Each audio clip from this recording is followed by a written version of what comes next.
시청자 여러분 안녕하십니까. 7월 7일 화요일 아침이 밝았습니다. 김용민 브리핑 시작하겠습니다. 아침이 밝았다고 하기에는 구름이 잔뜩 끼었죠. 비까지 내리고 있습니다. 현재 24도고 낮 최고 기온 31도로 예보됐습니다. 하루 종일 비가 오고 흐린 날씨 예보됐습니다. 이재명 대통령은 북대서양 조약기구 나토 정상회의 참석과 몽골 국빈 방문을 위해서 4박 5일 일정으로 출장길에 오릅니다. 이번 방문을 계기로 세계 최대 방산시장인 나토 동맹국들과 방산협력을 본격화한다는 구상입니다.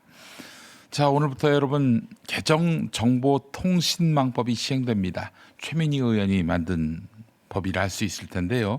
언론사, 유튜버 등이 고의로 불법 허위 조작 정보를 유통해서 타인에게 피해를 주면 손해액의 최대 5배까지 배상 책임을 지우고 법원이 허위 조작 정보로 확정한 정보를 2회 이상 유통하면 과징금이 최대 10억 원까지 부과됩니다.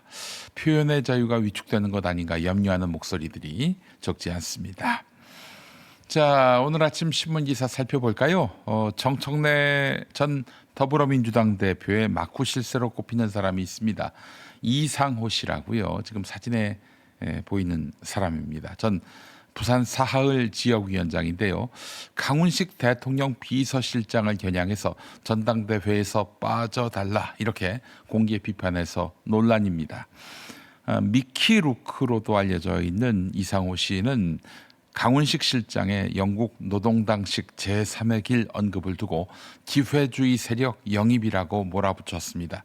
친명계에서는 당정 이간질이자 구태정치라는 반발이 나오고 있는데요. 이상호 씨는 노사모 시절부터 정청래 전 대표와 가까웠고 정통의 그 핵심이기도 했죠. 네, 이상호 씨는 문재인 정부 때인 2021년 라임 사태와 관련해 배임 수재 혐의로 재판에 넘겨져 징역 1년 6개월 실형을 확정받은 이후 정계와 거리를 둔 듯 보였지만 지난해 민주당 전당대회 국면부터 정청래 대표 체제의 배후 실세로 꼽혀왔습니다. 이번 전당대회에서도 메시지와 전략을 조율하는 핵심 인물로 거론되고 있습니다. 주목해야 합니다. 다음 소식 살펴볼까요? 네, 장동혁 대표 모습이 보이네요. 국민의힘 장동혁 대표가 심각한 해당 행위자에 대해서 당원 당규를 고쳐서라도 복당을 영구 금지해야 한다고 밝혀 당내 긴장이 커지고 있습니다.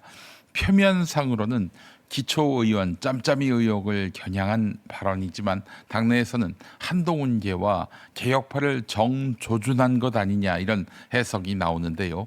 윤리위도 4개월 만에 재가동돼 70여 건의 징계 요청서를 검토하고 있습니다. 당내에서는 징계 정치는 파멸이라는 반발과 기강 확립이 필요하다 이런 주장이 정면 충돌하고 있습니다. 다음 소식 보겠습니다. 기술 탈취 피해 기업들이 경찰의 수사 지연으로 또 한 번 무너지고 있다는 조선일보 기사입니다. 배터리 검사 장비 업체 A사 같은 경우 전직 연구원이 핵심 기술을 빼돌렸다고 고소했는데 압수수색 1년 가까이 수사가 멈춰 있다고 호소했습니다. 그 사이 상대 회사는 유출 기술로 60억 원대의 매출을 올린 것으로 알려졌습니다. 문제는 이 사례가 보안 수사권 폐지 논쟁과도 맞닿아 있다는 점입니다. 검찰 권한 축소의 명분은 분명하지만 경찰의 전문성과 수사 속도가 담보되지 않으면 개혁은 피해자 방치로 이어질 수 있다. 이런 이야기입니다. 소식 하나만 더 보겠습니다. 오늘 한국일보가 최서원 씨와 인터뷰를 했습니다. 최서원, 최순실로 알려진 인물이죠. 국정농단 핵심 인물 최서원 씨가 사건 10년 만에 언론 인터뷰에 나섰습니다. 징역 21년 확정 뒤 11년째 복역 중인 최서원 씨는 건강 악화로 형 집행정지 상태에서 국민 마음을 무너뜨려 죄송하다라면서 고개를 숙였습니다. 다만 박근혜 전 대통령이 자신을 붙잡았고 삼성 뇌물 혐의와 수사 과정에는 억울함이 있다며 항변했습니다. 그는 나만 남겨두는 것은, 그러니까 감옥에 남겨두는 것은 형평성에 맞지 않는다라며 사실상 사면 필요성을 호소했습니다. 네, 한국일보 기사까지 살펴봤습니다. 자, TV 뉴스는 어떤 이슈 다루고 있을까요? TV 뉴스 리뷰 함께하죠.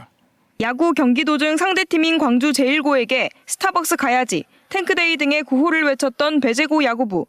5.18 정신을 폄하했다는 논란에 비판이 잇따르자 일주일 만에 광주를 찾아 고개 숙여 사과했습니다. 선수들의 부적절한 발언과 행동들로 인해 마음에 큰 상처를 입은 광주 제1고 선수들과 학부모님 그리고 광주 시민분들께 진심으로 사과드립니다. 선수들을 제대로 가르치지 못했다며 반성하는 배제고 야구부 감독에 이어 교장은 눈물까지 보이며 용서를 구했습니다. 다시 한번 가슴속 깊이 진심으로 사과드립니다. 죄송합니다. 교직원, 학부모까지 고개 숙인 진심 어린 사과에 광주 제1고 측도 화답했습니다. 저희 광주1고 야구부도 다른 팀에게 상처를 주는 언행을 하지 않았는지 다시 한번 돌아보는 계기가 되었습니다. 이번 일은 어른들의 책임이 크다며 이 같은 일이 재발하지 않도록 함께 노력하자고 북돋았습니다.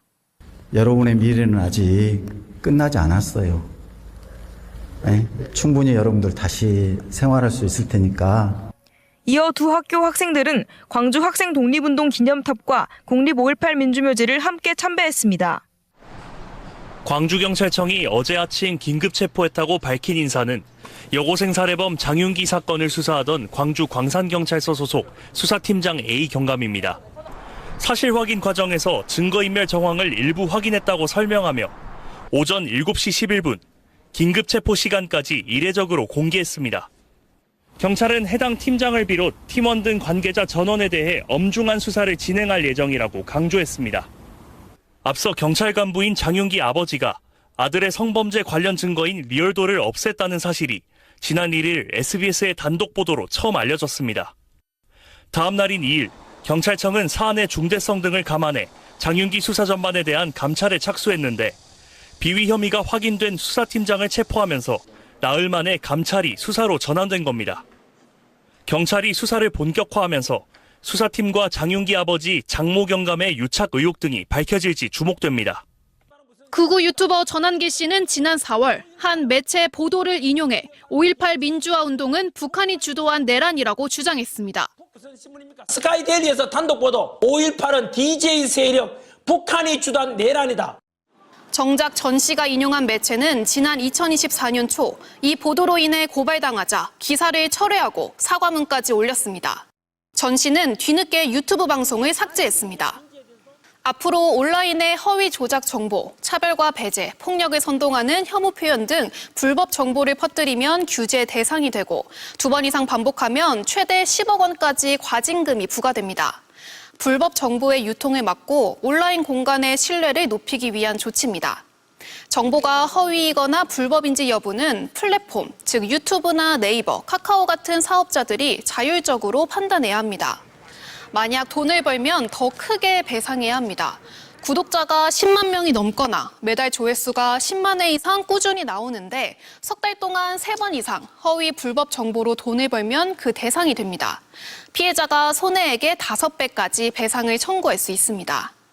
혹시 언론의 자유를 침해하는 건 아닐지 정부는 단순 의견 표명이나 비판, 정치적 주장, 개인 간 비공개 대화는 대상이 아니라고 선을 긋고 있는데요. 처음 도입된 제도인 만큼 어느 정도 혼선은 불가피해 보입니다.